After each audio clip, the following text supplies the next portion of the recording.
जब हम गैर ज़ुबान में दुआ करते हैं तो हमारा राब्ता जो है वो खुदा से हो जाता है। तो हम खुदा के राब्ते में, खुदा की प्लानिंग में आ जाते हैं।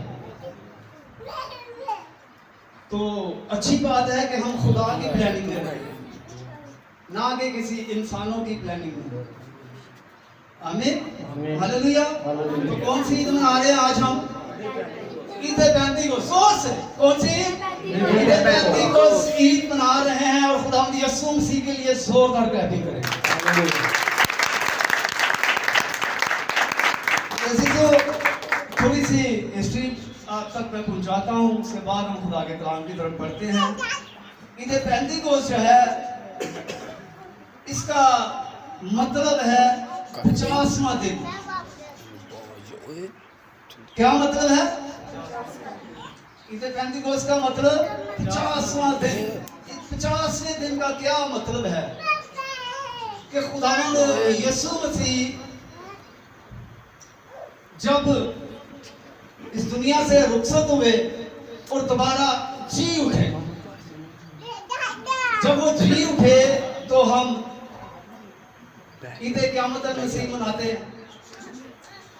और तीसरे दिन जब वो जी उठे, उसके बाद जब वो जी उठे तो 40 दिन तक वो अपने शागिर्दों पर जाहिर होते रहे, शागिर्दों से बातें करते रहे, शागिर्दों को तालीम देते रहे।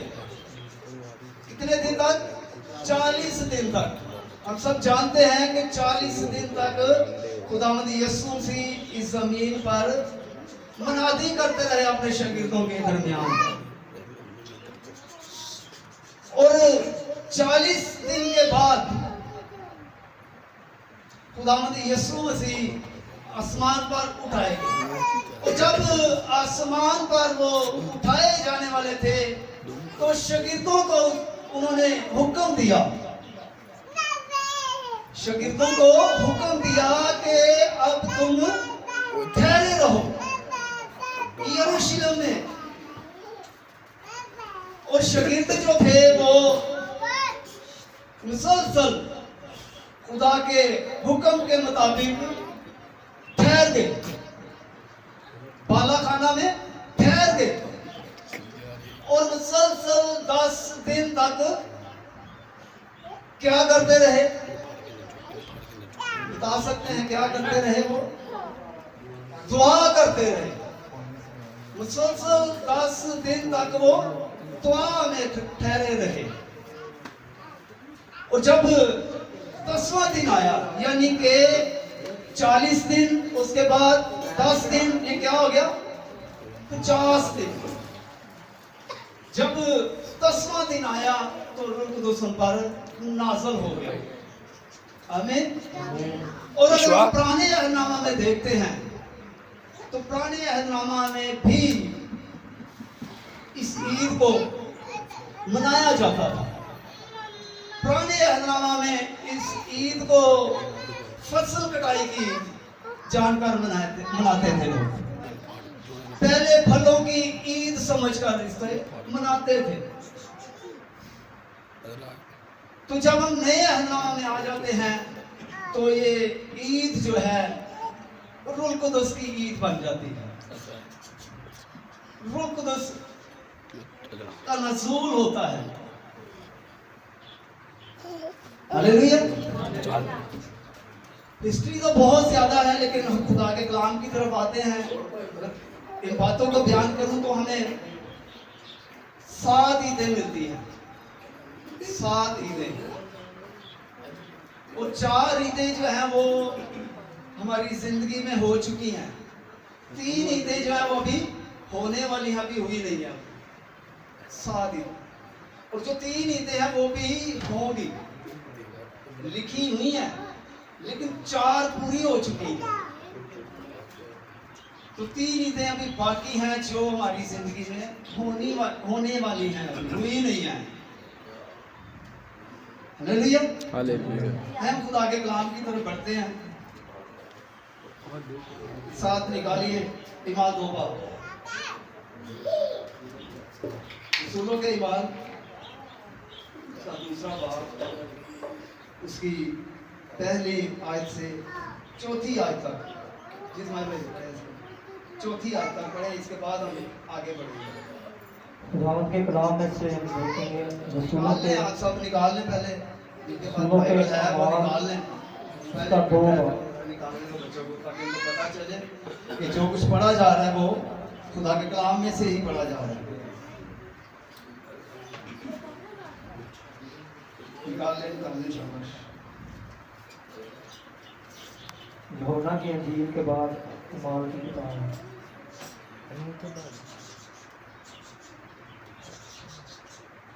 जी पढ़ें, बड़ी तवज्जो के साथ सुनिएगा। ये ईद हमें लिखी हुई मिलती है। अमाल की किताब उसका 2 बाब, पहली आयत से 4 आयत तक हम खुदावंद के कलाम में से पढ़ेंगे। जब ईद पेंतीकोस्त का दिन आया तो वो सब एक जगह जमा थे कि यकायक आसमान से ऐसी आवाज आई जैसे जोर की आंधी का सुनाटा होता है, और उससे सारा घर जहां वो बैठे थे गूंज गया, और उन्हें आग के शोला की सी फटती हुई जुबानें दिखाई दी, और उनमें से हर एक पर आ ठहरी, और वो सब रूह से भर गए और गैर जुबानें बोलने लगे, जिस तरह रूह ने उन्हें बोलने की ताकत बख्शी थी। खुदावंद के पाक कलाम का बड़ा सुना कबूल किया जाना हम सब के लिए बाइस से बरकत हो। खुदावंद का शुक्र हो। आमीन बोल सकते हैं जी। आमीन। मेरे सीसो, ये ईद हमें खुदा के कलाम में लिखी हुई मिलती है। ये ऐसे ईद नहीं हम मना रहे, ये लिखी हुई है और ये बड़ी ही खास ईद है।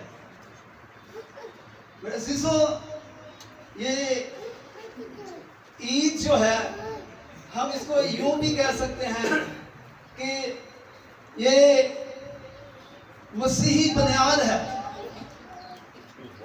मसीही बुनियाद है ये ईद।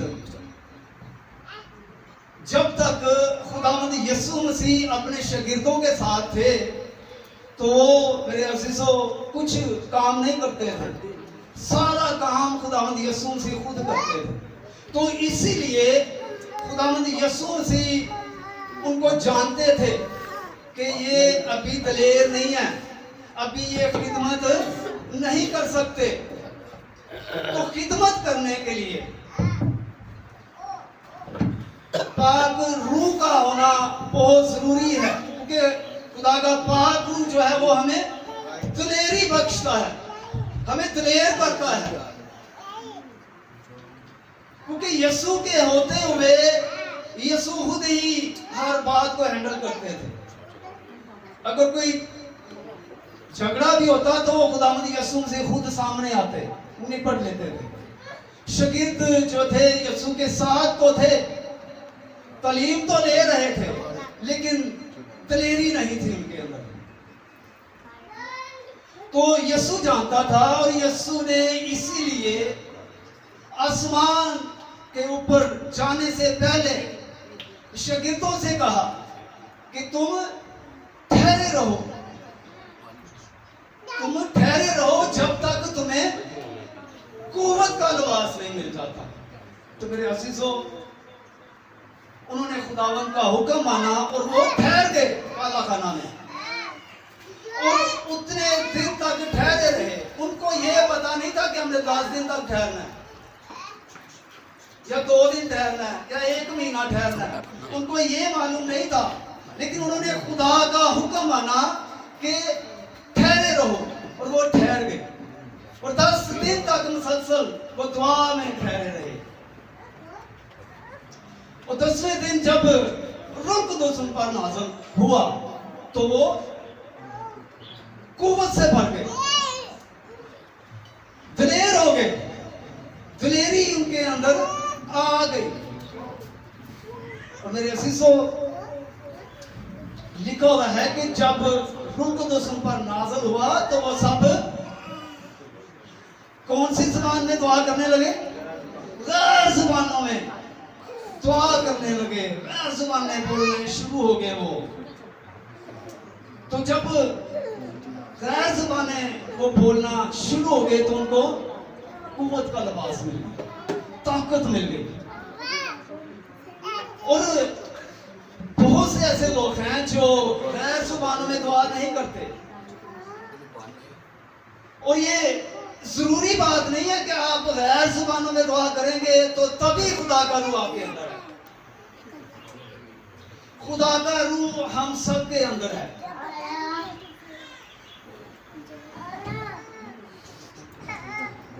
खुदा का रूह हम सब के अंदर है। और सबसे बड़ी जो ताकत है वो गैर ज़ुबान नहीं है।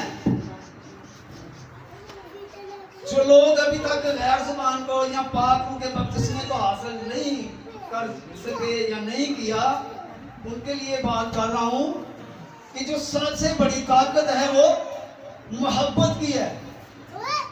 खुदा की मोहब्बत अगर आपके अंदर है तो आप जान लें कि खुदा का रूह आपके अंदर है।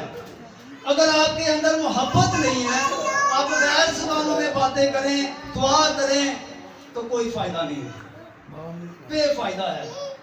मोहब्बत का अंदर होना ज्यादा जरूरी है। पौलुस कहता है कि अगर तुम गैर ज़ुबानों में दुआ करो और मोहब्बत ना रखो तो तुम क्या हो? दंडनाता पीतल और झंझनाती छाछ हो। जितनी मर्जी हम ऊंची आवाजों में दुआ कर लें, अगर हमारे अंदर मोहब्बत नहीं है, प्यार नहीं है, तो आप जान लें कि हम रूह से खाली हैं। रूह से भरा होना मतलब कि खुदा से मोहब्बत, उसके लोगों से मोहब्बत अगर नहीं है। बहुत से लोग ऐसे हैं जो बड़ी बड़ी बुलंद आवाजों में दुआ करते हैं, गैर ज़ुबानों में दुआ करते हैं, लेकिन उन्होंने तुसी महल्ले च देख लो, कभी छोटी जी कोई गल हो जाए वही गैर ज़ुबान ना बोलन वाला बड़िया बड़िया बड़िया गालां कढदा। इसका मतलब है कि गैर ज़ुबान होना जरूरी है, लेकिन खुदा की मोहब्बत होना उससे भी ज्यादा जरूरी है। देखे होंगे आप भी, आपने भी कई देखे होंगे लोग कि गैर ज़ुबानों में ऐसी दुआ करते हैं तो फिर उन्होंने तुसी लड़दे देख लो, उसको भी ज्यादा जोर ना, जिन्नी जोर की दुआ करते हैं उन्नी जोर ना ली हो लग पता जाता है कि वाकई बंदा जरा ना गैर ज़ुबान बोलता है और भरया होया है बंदा। हमें रूह से भरा हुआ होना चाहिए। मैं ये नहीं कह रहा कि आप गैर ज़ुबानें ना बोले, क्योंकि खुदा का कलाम हमें सिखा रहा है कि गैर ज़ुबान खुदा की तरफ से है। बहुत से लोग गैर ज़ुबान के खिलाफ भी हैं। क्यों खिलाफ है? इसी वजह से कि यार पता नहीं केड़ी बोली बोलते हैं, उस बाद संभाले भी नहीं जाते। अपने आप को कंट्रोल में रखिए। और लिखा हुआ है कि आग के शोला से फटती हुई ज़ुबानें उनको दिखाई थी और वो सब किससे भर गए जी? रोकदों से भर गए। रोकदों जो है ये आग की मानिंद है, ये आग को जाहिर करती है। ये वो वाली आग नहीं है जिहड़ी असी रोटियां पकाने, हांडियां पकाने या लड़ाई की सूरज आग भड़कती है साढ़े, ये वो आग नहीं है। ये मोहब्बत की आग है, ये पावर की आग है, ये रूह कुदस की आग है। और ये आग हमें जलाती नहीं है, ये आग हमें जलाती नहीं है। ये जलाती है तो उन लोगों को जो खुदा से दूर हैं या रूह से खाली हैं, ये उन लोगों को जलाती है या इब्लीस को जलाती है। ये इब्लीस को जलाती है और जो बोलने वाला है उसको नहीं जलाती। उसके लिए ये एसी का काम करती है, इसके लिए ये ठंडक का काम करती है। हम सब जानते हैं कि सिदरत मिस्र अब्दुल नजूम को आग की भट्टी में डाला गया, हालांकि वो आग रूह कुदस की आग नहीं थी, वो बादशाह ने आग लगवाई थी, वो दुनिया की आग थी, वो दुनिया की आग थी। और उसकी आग की भट्टी जो थी उसका तापमान जो है 7 गुना और बढ़ा दिया गया, क्योंकि वो जल नहीं रहे थे। वो इसलिए नहीं जल रहे थे कि खुदा की मोहब्बत उनके साथ थी, वो खुदा से मोहब्बत करते थे, खुदा का रूह उनमें बसा हुआ था, इसलिए वो आग को कुछ नुकसान ना पहुंचा सकी, क्योंकि वो रूह कुदस की आग जो भेजने वाला था वो उनके दरमियान आ खड़ा हुआ।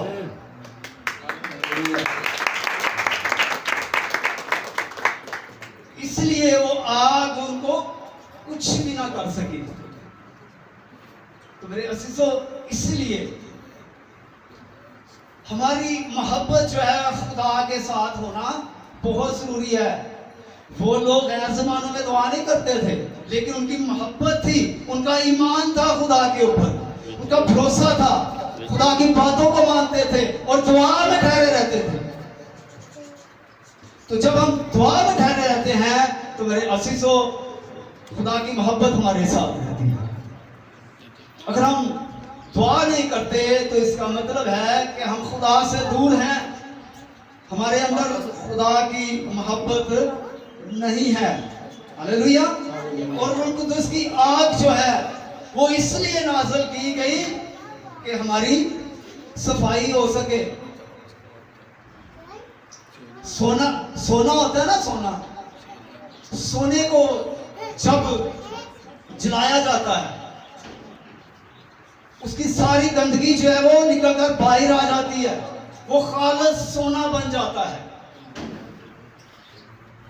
उसकी सारी मिलावट जो है वो खत्म हो जाती है, जो बच जाता है वो खालिस हो जाता है, सारी गंदगी निकल जाती है। तो इसी तरह खुदा ने रूह की आग हम पर नाज़िल की कि हम पाक हो सकें, हमारी सफाई हो सके, हम साफ हो सके, किसी भी तरह की मैल जो है वो हमारे अंदर ना रहे। आग का ये काम होता है, सफाई करना, पाक करना। और खुदा ने हमें पाक किया है। जब हमें पाक रूह का बपतिस्मा मिलता है, किसका बपतिस्मा मिलता है जी? पाक रूह का। क्या नाम आ रहा है? पाक। तो हम क्या हो जाते हैं? पाक हो जाते हैं। और पाक तभी होते हैं जब हमारी मैल अंदर से खत्म हो जाती है। और बहुत से लोग हैं जो रूह कुदस का बपतिस्मा पा चुके हैं, लेकिन उनकी मैल नहीं उतरी, मैल उसी तरह अंदर है। अगर ऐसे लोग हमारे दरमियान हैं तो उनके लिए बात है कि अपने आप को जांचें, अपने ऊपर गौर करें, ना कि दूसरों के ऊपर गौर करें कि मैं तो बड़िया दुआवां करना या करनी हाँ, ਇਹਨੂੰ ਤੇ ਆਂਦਾ ਹੀ ਕੁਛ नहीं, सामने ਜਿਹੜਾ बैठा है या बैठी है दुआ ही नहीं करनी। अपने ऊपर गौर करें कि मैं जो बहुत दुआएं करता हूं या करती हूं, क्या मेरी मैल निकल चुकी है कि अभी तक मैं गंदगी से ही भरा हुआ हूं? गौर करें। आप दुआएं भी करते हैं और लड़ाई झगड़े भी करते हैं, तो आप अपने आप को जांचें कि आपको जो गैर ज़बान की नेमत मिली है, जो आप बोलते हैं, वो नकली भी हो सकती है।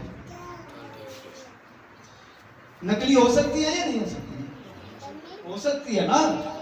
हम जानते हैं कि अब्लीस भी गैर ज़बान से दुआ करता है, अब्लीस भी बोल सकता है गैर ज़बान।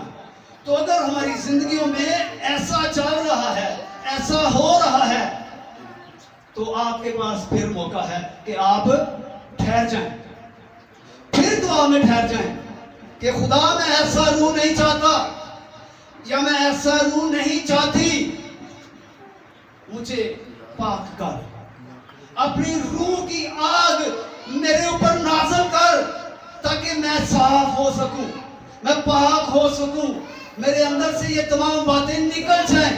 और ये आपके हाथ में है। ये आपके कंट्रोल में है।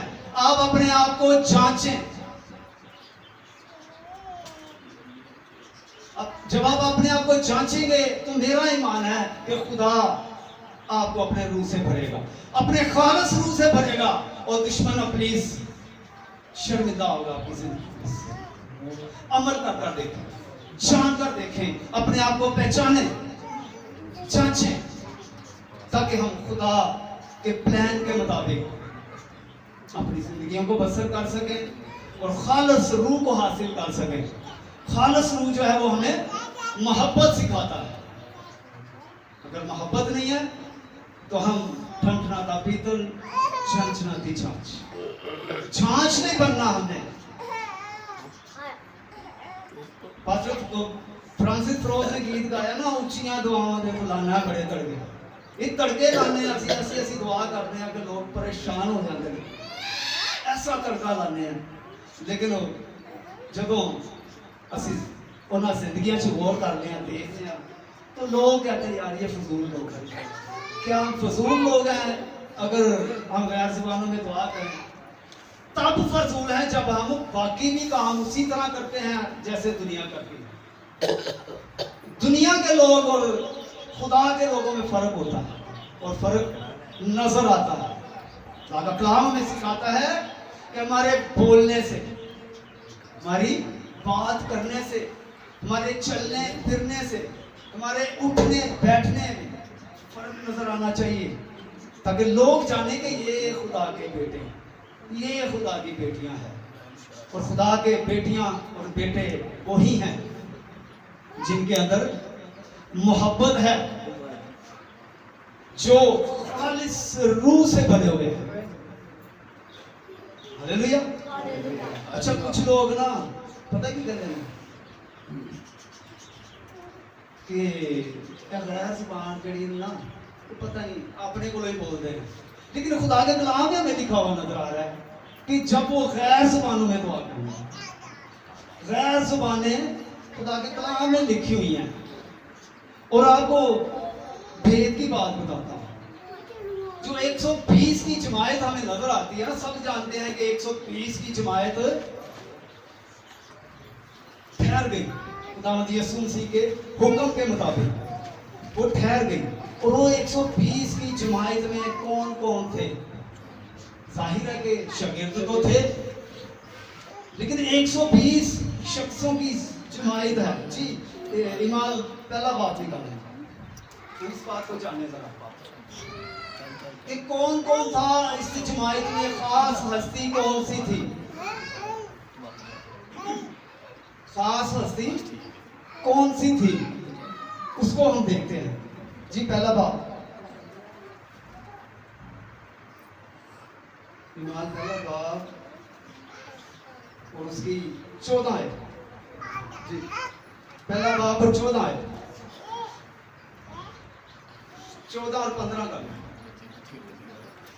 अमाल पहला बाप उसकी 14 और 15 है। जी जरा गौर से सुनिएगा। ये सब के सब चंद औरतों और यस्सु की माँ मरियम और उसके भाइयों के साथ एक दिल होकर दुआ में मशगूल रहे। और उन्हें उन्हीं दिनों पतरस भाइयों में जो तखमीनिया 120 शख्सों की जमायत थी खड़ा होकर कहने लगा, आमीन।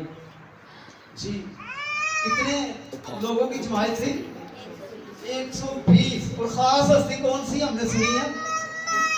यीशु की मां मरियम और उसके भाई। जब ये लोग इस जमायत में हैं तो हमारा ईमान है कि ये भी गैर जुबानों में दुआ करते होंगे। मुकद्दसा मरियम भी गैर जुबान में दुआ करती होगी कि सिर्फ भाई करते हैं? मुकद्दसा मरियम भी गैर जुबान में दुआ करती थी, क्योंकि 120 की जमायत का वो हिस्सा है। हमें बहुत से चर्चों में ये बताया नहीं जाता, सिखाया नहीं जाता, बल्कि मुखालिफ किया जाता है कि गैर जुबान से दुआ नहीं करनी, ये तो अपने को ही मारते हैं, ऐम ही मारते हैं। तो हमें खुदा का कलाम बताता है कि यीशु की माँ मरियम, उसके भाई और पतरस समेत उनके शागिर्द 13वीं आयत पढ़े तो सारे शागिर्दों का नाम भी लिखा